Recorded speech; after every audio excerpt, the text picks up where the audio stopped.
how we can secure that particular database, how we can secure that particular setup, particular networking stuffs. Okay, we're going to work with entire VPC, how you would be securing that entire VPC. Security and cloud cost is the things that would go around in every class. And then in the end, we're going to see a little bit of AI stuff as well. Because I was talking about this 90% of the data moving. Okay, so what I'm talking about is models which are getting trained. I'm talking about every resource in this cloud industry which can be automated at this point of time. Okay, so we're going to talk about AWS's Bedrock, which is the latest revolution in AWS. Okay, so that is AI tool that we're going to talk about. Everything that you'll be seeing throughout the next. Okay, we're going to automate them in a better way using AWS Bedrock. That is going to come in end. This is a very, let's say, what kind of roles you can pursue after this course is data engineering, data architect, analytics, a BI developer, because we are going to learn a little bit about analytics using BI as well, which is making things visually appealing using dashboards and visualization. Okay. And then data scientists, learning engineers, and data quality analyst, DBA. All of these roles are applicable, but we are going to focus mainly on the data engineering part. Services that we are going to work with in AWS mostly. It's AWS have more than 300 plus services. Okay. So we're not going to work with all the services. Okay. Definitely, because based on your job role, whether you are working as a developer associate, or whether you are working as a solution architect, or system administrator, or a data engineer. Okay. Based on your requirement, AWS have some set of services that you should be learning about, that you should be knowing. We're going to mostly start our lake formation journey. Every cloud have a data lake. Okay, where we scrap all of our data into, where we play around with our structured and unstructured and semi-structured data. Okay, we're going to learn about them. First of all, we're going to learn about S3. S3, I know most of you already have known about or already have worked in some form that this is a S3 bucket. I am putting all my data into this. Trust me, there is a lot of operations that we need to know. Okay, there is a lot of thing about S3, a lot of integration mechanism, lot of security mechanism, lot of cost saving mechanism using different lifecycle policy we need to learn about. And mostly we need to learn about S3 with other services like S3 with Lambda, S3 with SNS, S3 with SQS, okay, S3 with Athena.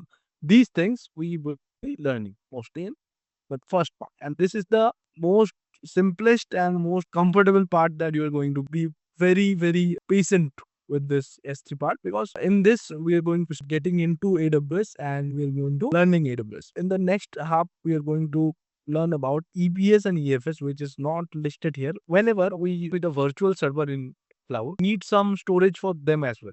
As a data engineer, you need to know where you are keeping your data. As a EC2 instance, cloud virtual server, it would try creating multiple data files, and it would, you need a secure place to store. You need a secure place where people from different EC2 instances can see it. For that, we will be working with EBS, which is Elastic Block Storage, and EFS, which is Elastic File System. These two will be there. It's not mentioned here.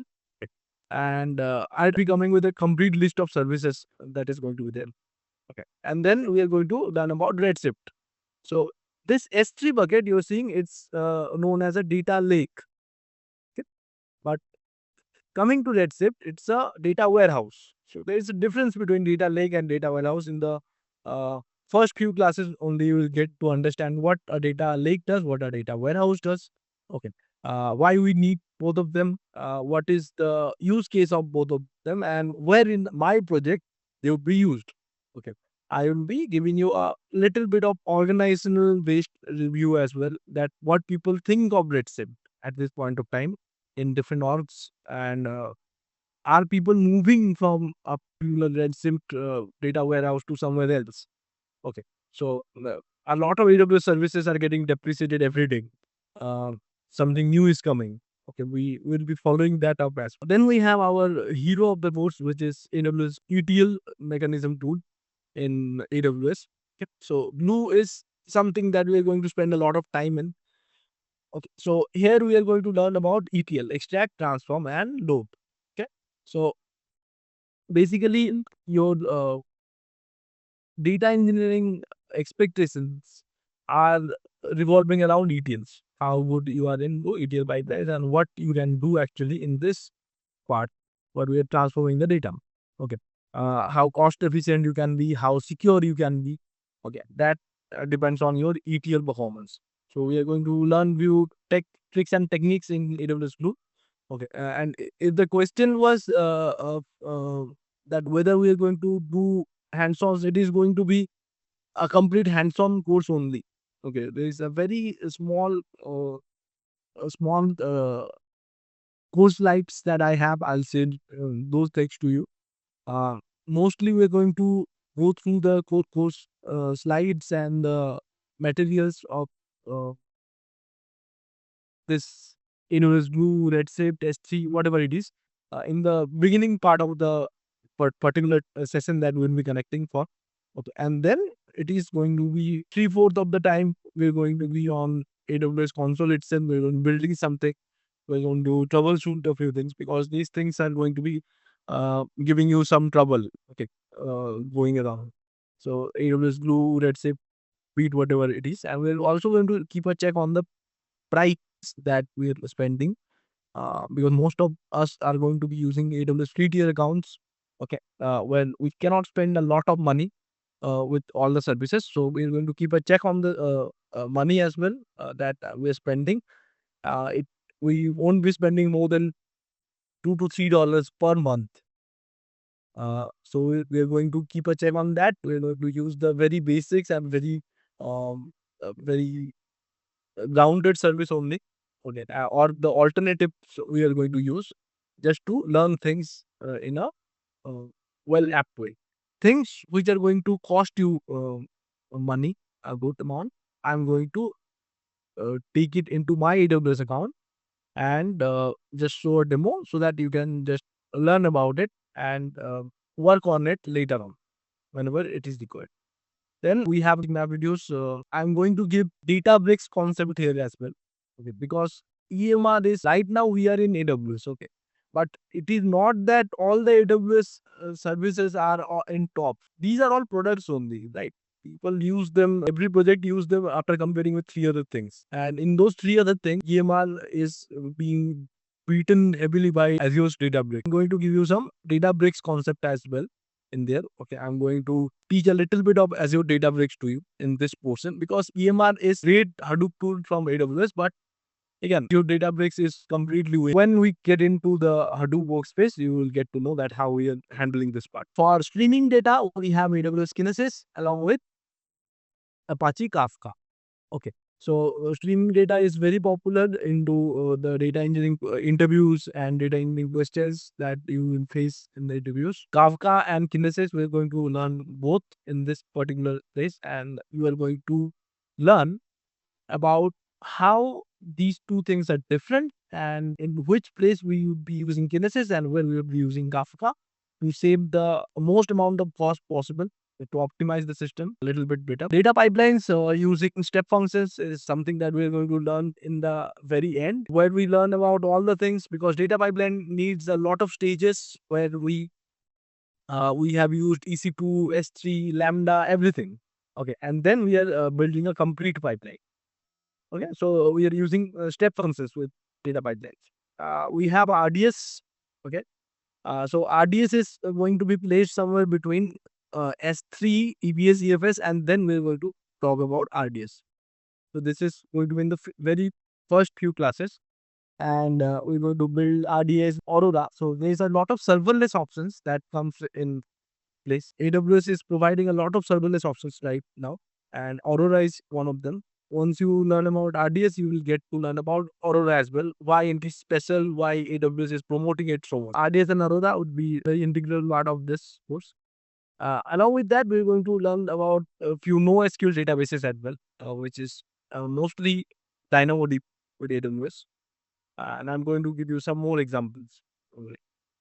Uh, Amazon Athena.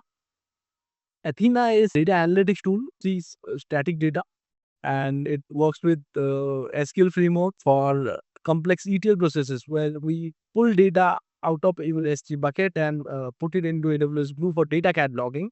And we just want to run some SQL queries over it. Okay, in very low expense. Athena is a very good option, and we're going to see how we can work with Athena. Lake formation, another data lake with a little bit of governance mechanism in it. AWS is right now promoting it a lot. Okay, so you might see a lake formation created in your org, okay, or you might have got a requirement to create a lake formation in your organization. So what AWS lake formation is and how we use it, we're going to see. Okay, and AWS QuickSight, another thing that is coming so heavily into today's world. So QuickSight is a little costly version of Grafana, you can see. So it's a Power BI tool where we put different visualization and dashboards. Okay, and that too with AWS's own data. So these dashboards are not something that you have to connect externally, like we connect with Prometheus and Grafana. These dashboards, you can pull your AWS data right from AWS itself. Okay. So from you're running EC2 instances, from you're running Blue jobs, you're running Lambda functions, you can pull that data and you get a not all take much time. Services that we are going to learn. I'm going to be very quick about it. In this, you see the that I'm talking about ETL things. After getting the data done, we're going to make some images out of that data. For that, making those images and how we'll be hosting it, okay, into a ECS service. So this ECS service, basically you're seeing this hosts Docker containers. We're going to see different mechanisms using ECS service by adding auto scaling tool, by adding load balancer, DNS, complete picture I would be giving you in someone around after we are down at least building the application. Okay, this would be the hosting part. Okay, so it is going to come not in the very beginning of this course, but yeah, later on we are going to see this. First, we are going to learn about building the application, then building an image out of it, then hosting it into a ECR. Out of the ECR, then going to host that particular application into public internet. That is going to be the entire task. So ECS and EKS, both we are going to use. First, we are going to put that image into ECR, host it into ECS target, and then we are going to make no problem. We are going to start with the very basic, start learning about it because most of the services here which I'll be using are compatible with Python. Okay. It's not that if you don't know Python, it is going to be a lot change in this course. We are going to learn about the infrastructure of AWS in this course. Code hardly matters here, what you are learning, because the process would be same. This course is going to be mostly around Python only. And I'm telling you that the infrastructure that we're going to build doesn't have a lot of coding standards of .NET or Python either. It is going to be our applications which are going to written in Python. Infrastructure we're going to build in two languages, which is mostly with Apache Spark. Okay, and secondly in cloud formation language, which is IAC. I'm not talking about the application language. I'm talking about the infrastructure language. With application can be anything. In fact, I'm going to build some Nginx demo as well, and we're going to host it. So it's up to you, right? It is not going to matter much from which background you are. Few more data engineering tools that we're going to talk about here is, and we're going to give reference from, is Apache Hadoop, Apache Spark, Kafka, Airflow, DBT, which is the data build tool, very famous. Then Talend and Informatica. Okay, Snowflake, Google's BigQuery, and Microsoft Azure Data Factory. Data Factory is something I've just mentioned. It's reference to Glue. So all these services, I'm not going to go into very deep, but yeah, I'm going to give a reference that how we are going to use this service along with your tools that in AWS we are learning. Okay, whether we have a reference from Hadoop directly, whether we have a reference from Talend directly or Azure Data Factory directly, we'll get to understand in that particular portion where we are learning. So if I'm learning EMR, I would definitely have to have the very basics of Hadoop, what Hadoop used to do for me and what extra EMR is doing, what Talend used to do for me and what extra I can do with AWS Glue. Data Factory used to do for me and what extra I can use with step functions and make the data driven work. These are going to be the tools and technologies that I'm going to work with. Again, I'm just giving you one. Rest of the topics we're going to cover in the first class. Okay, that what was there with you about the services that we're going to learn in AWS. It's a lot of services. So For the next 2.5 months, we are going to be together and we're going to spend around 40 to 45 classes together. And in these classes, we're going to learn about things with analytics. We're going to learn about Amazon's EMR, lake formation, Redshift, Kinesis for streaming data, AWS Glue for ETL, and managed streaming using Apache Kafka, which is the MSK in AWS, open source service for the vector databases, QuickSight for dashboard, Athena for querying static data, EventBridge, AWS Step Functions, SNS, and SQS, and MWA or managed workflows for Apache Airflow. This would have a direct reference with Apache Airflow. These are very basics, the budgets and the cost explorer. In all the classes, we're going to check these two things. For compute, we're going to see EC2, Lambda, and your SAM for serverless application repository. For containers, we're going to see ECR, ECS, and EKS. We have just explained about these things, how we're going to use it. Databases, interestingly, we will start with DynamoDB for NoSQL, and then we are going to go around with RDS and Aurora. Aurora is not mentioned here, but it is also going to be there in the course. Okay, and then we're going to just touch base on different databases. Use Mongo or DocumentDB, then Cassandra in key spaces, Amazon Neptune, where we for graph-based database, and then MemoryDB, Redis for cache-based database. These things also we're going to learn. Things that we're going to use in our AWS journey is CLI and CDK.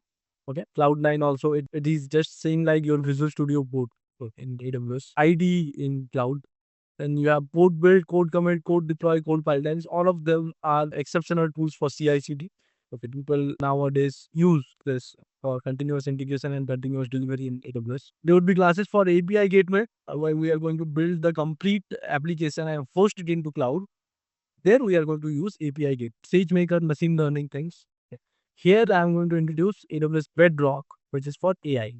Okay, and this is going to be the very end of this course. Try to relook everything using AI and ML. Management and governance. So we are going to work with CloudFormation, CloudTrail, CloudWatch. So all of these have their different mechanisms to observe and monitor your cloud infrastructure and make it more secure. This is a recent addition into this course, which is migration and transfer. So lot of question were asked about how about we are lying down in on-prem and we're trying to move to cloud. What is the process to move to cloud and how we can migrate our data to cloud? Okay, so that thing is not only been asked by different interviews. Okay, that is a practical that you have to might have to do going into your org as well. This is added recently, which is all about DMS and data sync, and also different transfer family of AWS. Okay, we are going to learn about CloudFront and VPC, where we will host different AWS services into S3 and secure it CloudFront. VPC is huge learning, but we're going to try to keep it brief because this is data engineering course, not a networking one. Okay, so VPC is huge, and we're going to try to keep it as short and as small as possible, and learn all the networking concepts. For security, we're going to learn about KMS, IAM roles. These two are going to be with every service while you try to deploy. AWS Secrets Manager, WAPs, and Sealed. And we're going to start our course with this few things. S3 from the day one of this course, from the very beginning. EFS, EBS, as I've told you, these two are the EC2's different storage sections, and also AWS's backup in case you are facing in disaster recovery or things like that. So this would be the first few classes, S3, EBS, and EFS, and backup, things that we have taught.